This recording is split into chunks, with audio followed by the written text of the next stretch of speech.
Dzisiaj mam na testach ciekawą hulajnogę w budżecie do 4000. Nie jest ona idealna, bo jest to w sumie tani Chińczyk, ale z dużą mocą. A dokładnie jest to model Angvat C1. Zapraszam do jej testu. A sama hulajnoga, jak widzicie, przychodzi do nas zabezpieczona w steropianach, więc tutaj musimy to wyciągnąć i teraz wyciągamy samą hulajnogę.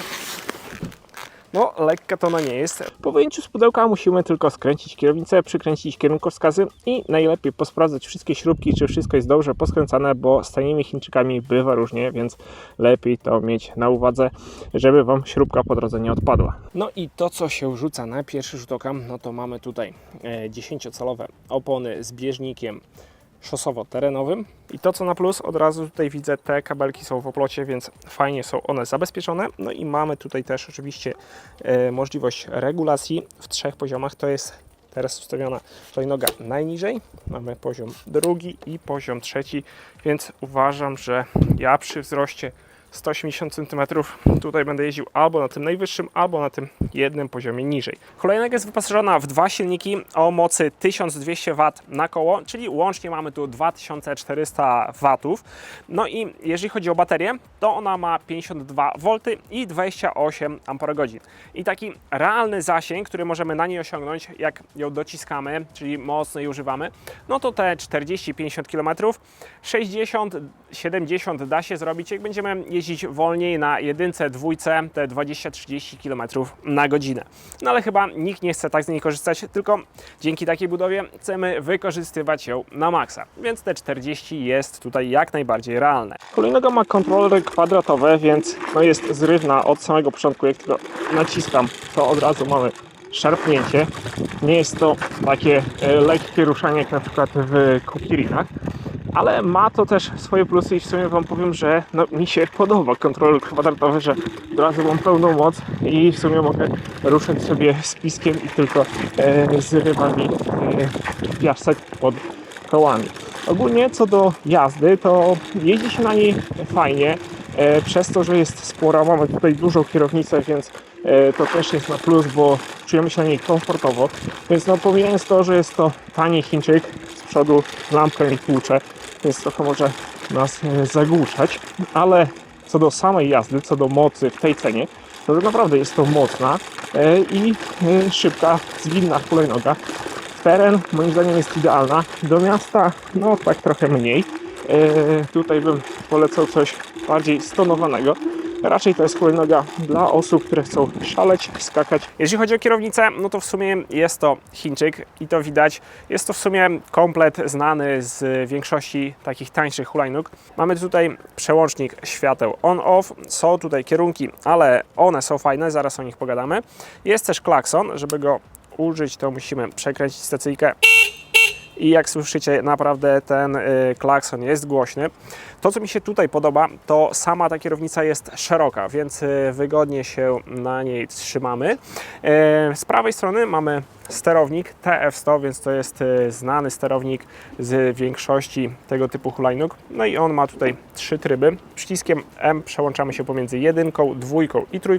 Oczywiście każdy z tych trybów odpowiada też za większą moc hulajnogi. Hamulce to tak samo klasyczne Chińczyki z możliwością tutaj regulacji. I teraz przechodząc do oświetlenia, mamy tutaj 2 spore lampy na przodzie. Są małe dodatkowo lampeczki czerwone. Mamy nawet podświetlenie na boku, które pokazuje nazwę i model.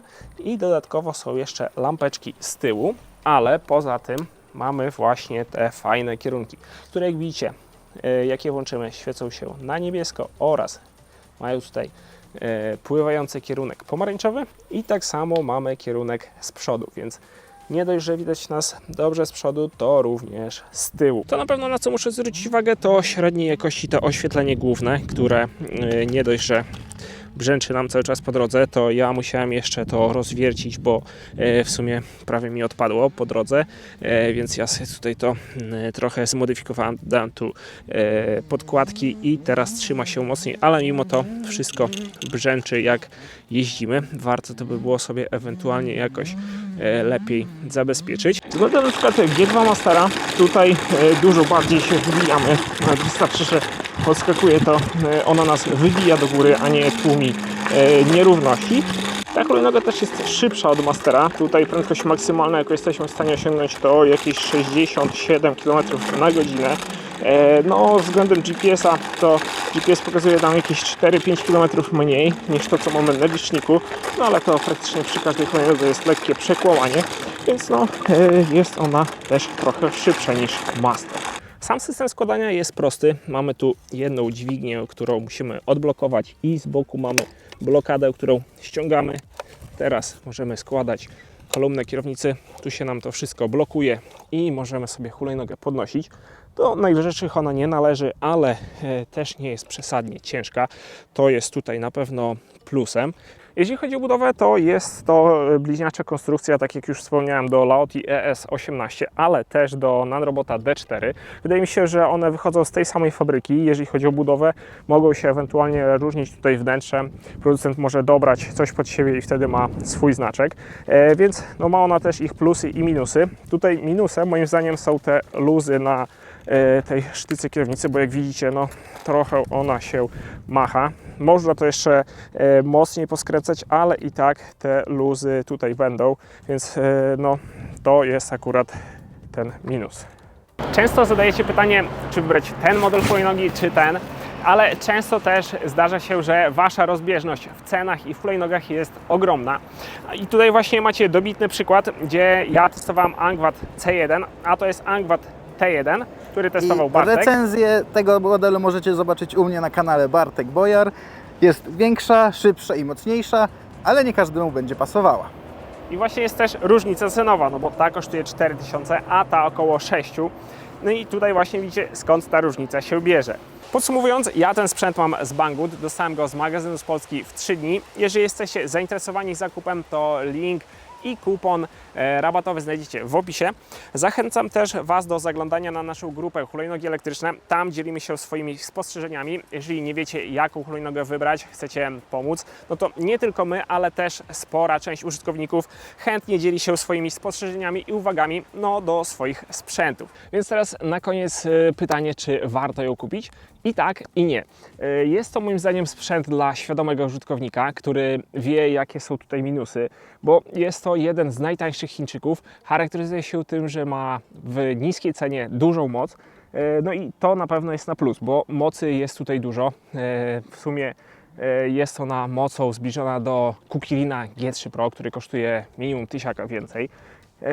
Jeżeli chodzi o wagę, jest od niej mniejsza, więc to może być też plus albo minus, więc no, jak jest mniejsza, lżejsza, to jest zwinniejsza.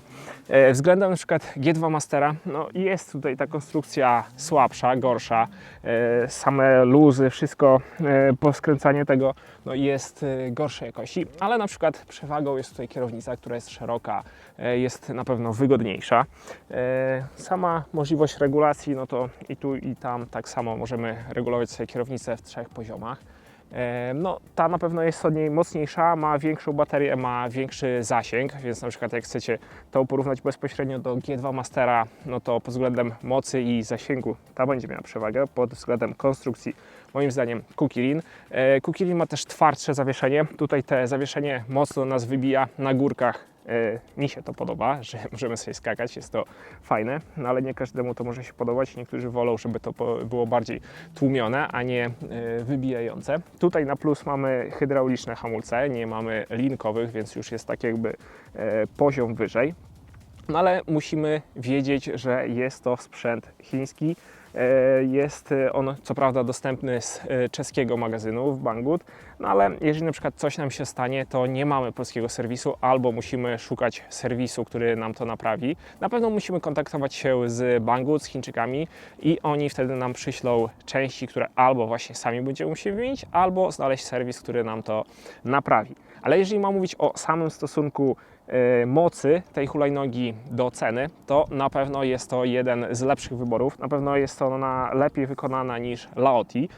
Wydaje mi się, że to może być podobny poziom do Nanrobota, szczególnie, że no, praktycznie konstrukcja jest ta sama. I moim zdaniem, jak chcecie mocną hulajnogę w granicach 4000, to możecie ten model wziąć pod uwagę. No a myślę, że już to będzie tyle z tego materiału. Dzięki za oglądanie. Do następnego. Cześć!